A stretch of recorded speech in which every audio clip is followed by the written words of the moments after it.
മാർത്തോമയുടെ മക്കൾ. എറണാകുളം ജില്ലയിലെ വടക്കൻ പറവൂരിൽ മനോഹരമായ പെരിയാറിന് തീരത്ത് കോട്ടക്കാവ് എന്ന സ്ഥലത്താണ് മാർ തോമാസ് ശ്ലീഹായാൽ സ്ഥാപിതമായ പള്ളി സ്ഥിതി ചെയ്യുന്നത്. 1911 ഗോത്തിക് വാസ്തുശില്പ മാതൃകയിൽ നിർമ്മിച്ച ഈ പള്ളിയുടെ പിൻഭാഗത്താണ് മാർ തോമാസ് ശ്ലീഹ സ്ലീവ നാട്ടിയ, ഇപ്പോൾ പഴയ പള്ളി എന്നറിയപ്പെടുന്ന ദേവാലയം സ്ഥിതി ചെയ്യുന്നത്. ഇവിടെ വച്ച് മാർ തോമാസ് ശ്ലീഹ ഏകദേശം 1700ഓളം പേർക്ക് മാമോദീസ നൽകിയതായി റംബാൻ പാട്ടിൽ പറയുന്നുണ്ട്.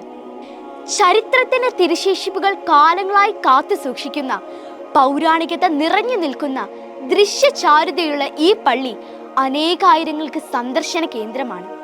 നമുക്കും അവനോട് കൂടി പോയി മരിക്കാം എന്ന ധൈര്യത്തോടെ പറഞ്ഞ വിശുദ്ധന്റെ പാത പിന്തുടർന്ന് നമുക്കും നമ്മുടെ സഭയോടൊത്ത് നീങ്ങാം.